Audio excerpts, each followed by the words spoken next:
চুলি কাটি থাকোঁতে নাপিতটোৱে কিবা মাথাত স্প্ৰে মাৰি দিছে।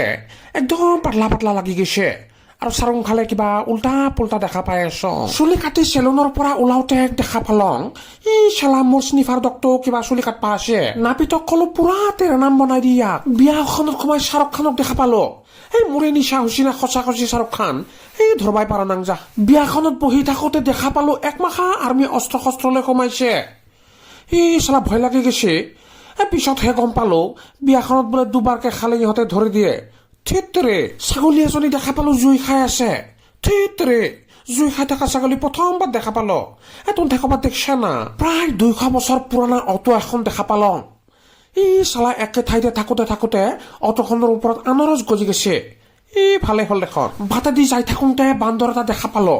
তাক মই কলো কিমান আৰু ফকতীয়া খাই খাই পেলাই দেহাটো বঢ়াইছ, কিমান পেটলা হৈছে জানানা তই? ঠিতৰি পেটলা বুলি কোৱাৰ লগে লগে বান্দৰটোৱে তাৰ এডালত উঠি গ'ল। ওপৰত তাৰ ডালত উঠি পেলাই নলমি পেলাই নাচি আছে নহয়। আৰু মোক কৈছে মই পেটলা হোৱা নাই নহয়, মই খিনে আছো, নহ'লে দেখোন তাত ছিঙি পৰলো হয়। মই কলো চোৱাৰ বাচ্ছাটো নামিয়া, তই যদি পৰা একদম পকা কঁঠাল ফাটা দিবি।